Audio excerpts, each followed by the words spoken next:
Hey you guys, and welcome back to my channel. It's Maria. First of all, I just want to say thank you for all the love you've been showing me on my chaotic book haul. I was really nervous about posting that video because obviously I bought like a ton of books, but I've gained so many subscribers from it, and like y'all have been so nice about commenting and supporting, and it's just made my little heart so happy. So I just wanted to like start this video off with a thank you, and then also go check out my cat reading vlog. I read the books that my cat picked out for me. It's kind of long, but I've sectioned it off into days so you can like watch a day and then come back later. Read a lot, and it was a very fun video to film, so wanted to shout that out. And now that the shameless self-promotion is out of the way, love a good self-promo. I feel like these sleeves are making me talk weird and like hold myself weird, so I don't know what to do about that, so we're just gonna have to like, I don't know, do like this pose. So like the title says, I'm going to be talking about the books I want to read this spring.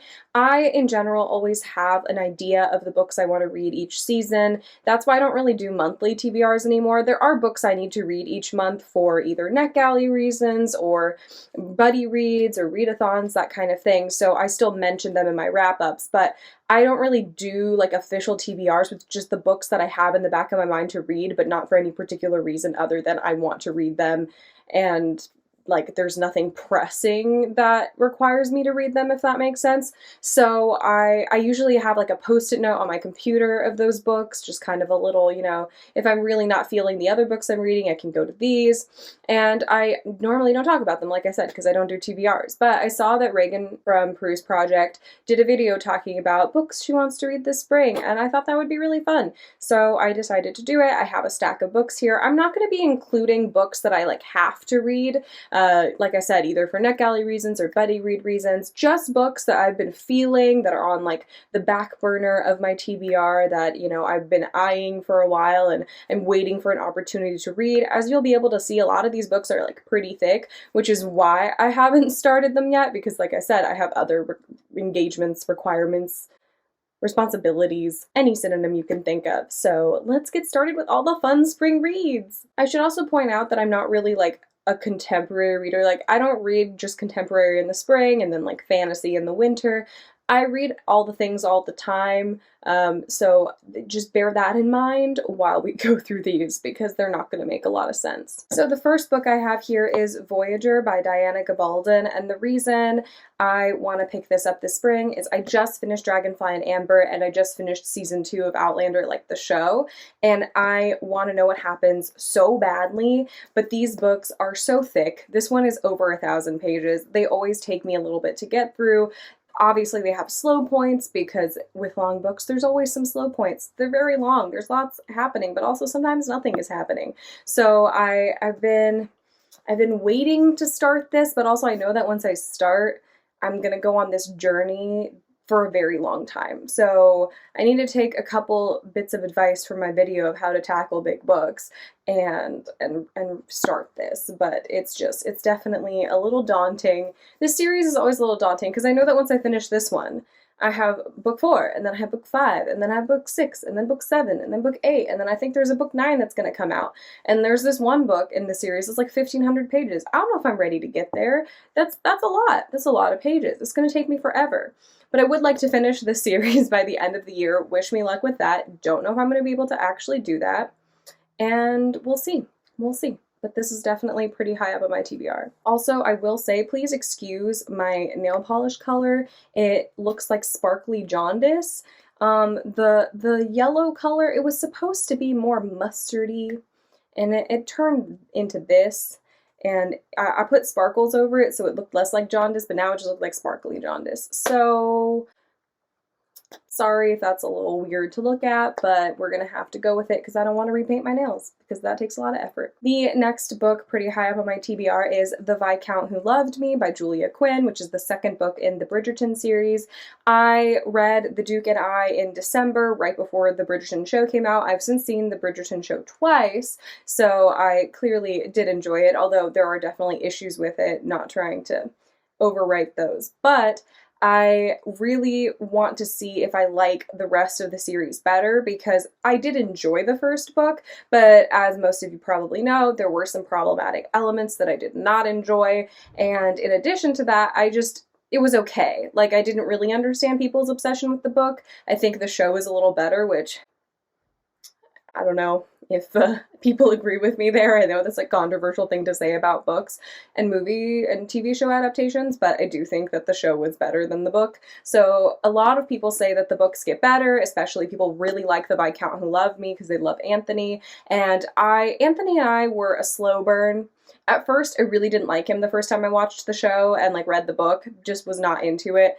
And then for some reason, my second watch through, like a few weeks after my second watch through, I just really like him now. And I don't know if it's because I like the actor or if it's because I like the character, but I'm really excited to see more about his story. They've announced season 2, they've announced the casting for season 2, and I want to read this because I want to keep going with the Bridgerton books. I have all of them now, so I need to read them. Next, I have Graceling by Kristen Cashore, and I bought this and hauled it in my recent crazy big haul, and I've been meaning to read the series for honestly years. Like, this series has been out for so long.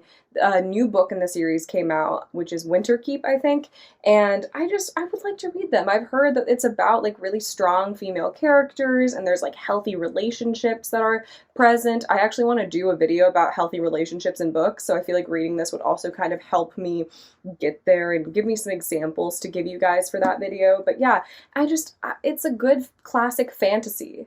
I mean, I don't know if I can say it's classic, but I feel like a lot of people have read this and it's like a tried and true favorite, so I really want to pick this up. Next, I really want to read House of Earth and Blood, which is the first book in the Crescent City series by Sarah J. Maas. As you guys know, I love Sarah J. Maas. I know a lot of people don't. I know some people really do. We're all allowed to have our own opinions. I love Sarah J. Maas for a lot of reasons, and I can discuss them if you would like me to, but this is the one book I haven't read by her yet, and the Catwoman book, but that's kind of a separate, it's written by her, but it's also like Catwoman, so I don't know if I count it.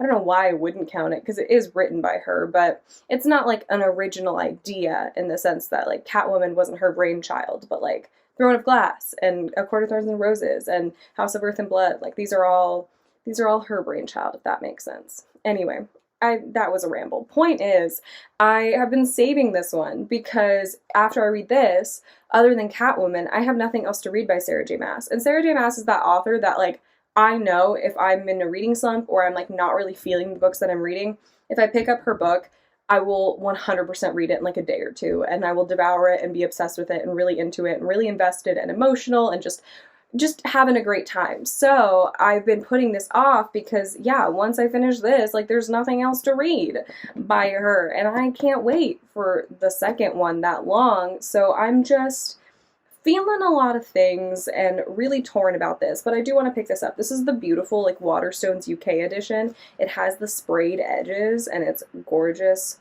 I love it. I have, like, 3 copies of Crescent City now, which is a little excessive, but tis what tis. Next, I have Jane Eyre by Charlotte Bronte, and yes, I have not read Jane Eyre yet. I don't understand how I haven't read it yet. I've been meaning to for so many years, and I know the premise, and I know all the spoilers. This happens to me with a lot of classics. I don't know if it's because I watched the adaptations when I was younger. I don't remember watching this one, but yeah, I know all the spoilers. Like, I know the plot, but that doesn't mean I don't want to read it. And also, this cover is really beautiful. There's 2 covers that I wanted of this book, but this is the first one I bought, and I think it's gorgeous. And, like, the writing, it looks really nice inside. Like, it doesn't look too small, which is always my issue with classics. They make the writing teeny weeny, and my little eyes can't read it. And I have to wear my glasses, and I don't like wearing my glasses. So I'm really excited about this, and I want to read this because I want to read The Wife Upstairs by Rachel Hawkins, who is one of my favorite writers growing up, and she came out with like an adult mystery thriller book that is inspired by Jane Eyre. It's like a retelling, but like modern day thriller. And so I really want to read that, but I don't want to read that before I read this. I do think that even though I know the plot and I know the premise, so it's not like The Wife Upstairs would spoil me, it's different reading the original, like from front to back. Like I would like to read this before I read the other one. fun. And also I think I'll pick up on more like tributes to this book that way. Like I'll get more things. So I'm very excited for this one. I really hope to get to this spring. And yeah, the next book I don't think will be a surprise to very many people because a lot of people have put this on their TBR because of the movie that's coming out, and that is Dune by Frank Herbert. I got the box set of all the Dune books, and I would like to at least read the first one this spring before the movie comes out. I just would like to go into that movie having already read the book. Sometimes I don't mind going into the movie not having read the book, but like 95% of the time I would like to have read it. And I feel like this is such a classic science fiction novel that I should read it before going in to see the movie. I'm so excited for Timothée Chalamet. I hope he does a good job. My friend loves this book and she's very excited to see if he executes it well. So I'm excited to also read this and then be able to like critique the movie. Yeah, I don't know. I just know that there's a lot of like spirituality in this book and a lot of sci-fi. I don't read a lot of sci-fi, but I've been reading a lot more of it this year. So I'm excited for this and I'd like to read it sooner rather than later. Next, we have another book to TV adaptation. I feel like a lot of the books I have in my spring TBR are like, read this before the show comes out, or like, read this before the movie comes out. And this one is Shadow and Bone by Leigh Bardugo. I know, I haven't read this yet. I don't know how I haven't read this yet, but I haven't read this yet, and I'm kind of shook about it. I have owned this for forever. I have all of Leigh Bardugo's books, but I haven't picked them up yet. I've recommended them to people, and my friends have read them before me, even though I haven't read them. Which, does anyone else do this? Do you ever recommend books to people because you've heard a lot of good things about them, but you haven't read them yourself? And you're like, listen, I think this would be up your alley, like this is what I've heard about it, but you haven't read it yourself. I do that a lot. I don't know if that's bad or good, but I want to read this before the TV show comes out. It's really short. I think I'll fly through it. It's like not going to be a problem. I think I only need to read the first one before the show comes out, but I'm hoping to maybe get through the series just in case there are things tied in that I will be kind of spoiled on. I would just prefer to not be spoiled, but if I am, it's okay. But yeah, I want to read this before the TV show. The next two books are kind of related. I'm only going to be showing them like one at a time, so just for suspense. The first is Clockwork Princess by Cassandra Clare. I have been meaning to read this book for like a decade. I don't know. Has it been out for a decade? Point is, it's been forever. We've already talked about this. I think I've talked about this in so many videos at this point. I need to read this before I read the next book I'm going to talk about, because apparently if you don't read this one, you'll be spoiled for it in this other one. Oh my god, I need to stop being cryptic and just tell you. It's City of Heavenly Fire. People say that you have to read Clockwork Princess before you read City of Heavenly Fire because otherwise you'll be spoiled. And I have been procrastinating on this for literally years, like since high school. I don't know why. I read Clockwork Prince last year for the Booktubeathon, and I really loved it, and it threw me right back into the world. I remembered everything. I read Clockwork Angel in middle school, so I was very surprised after graduating college that I could read Clockwork Prince and still remember everything that happened in the first book. That was very exciting for me. But yeah, I need to read Clockwork Princess. I think the reason I've been like procrastinating on it is because the way Clockwork Prince ended made me so sad that I know the beginning of this book is going to be hard to get through to get to like a happy point. So I'm just dreading that a little bit, but I really want to finish this. I want to finish The Infernal Devices and The Mortal Instruments because Cassandra Clare has come out with so many books within this world that everyone else, I swear on BookTube, is caught up except me.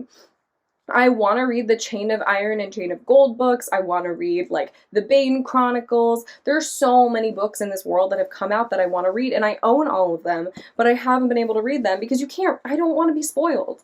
I just don't want to be spoiled, so I need to read these before I can continue on. And they've been watching me since, like, the high school and middle school, I think. So these have haunted me. I feel like this is less of like a spring TBR necessity and more of just like, I need to do this so I can move on with my life. Next, I have Little Women by Louisa May Alcott, and I have needed to read this for years. I have so many friends in my life. I have so many friends in my life who keep telling me to read this, and I loved the movie. I've seen it multiple times. I cry every single time I see the movie. I have a playlist on YouTube that's privated that's just Timothée Chalamet and Florence Pugh falling in love, and it's my favorite playlist, and when I'm sad, I watch it. We do what we gotta do when we're fans of things, and I'm a fan of it, so I want to watch Timothée Chalamet and Florence Pugh fall in love whenever I have the opportunity to. So I obviously know I'm gonna love it. I really like Louisa May Alcott. I've read a couple things by her, I think. I read abridged versions of these books actually when I was younger, so I know I'm gonna like it. I just haven't done it yet. Like, I haven't had time, but everyone tells me I need to read it, so I will. Every copy, I think I own 4 copies of Little Women. I've never bought myself a copy. It's always been gifted to me by people who tell me I need to read it.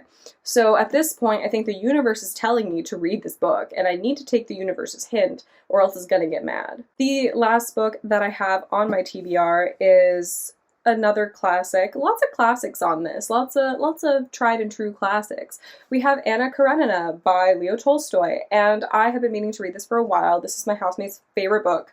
Every time I tell her, like, do you have a book recommendation for me? She tells me I need to read this. So I want to. I already know the plot. I've been spoiled. I know everything that happens in this book. It's fine. I don't know everything. It's a very long book. I just mean like the basic plot points. So I'm really excited. I know that the writing is supposed to be really beautiful and supposed to be very sad and very dark and kind of a weird spring pick. But like I said, I'm not really like a light and fluffy reader just because it's spring. Like, I just read whatever I'm feeling.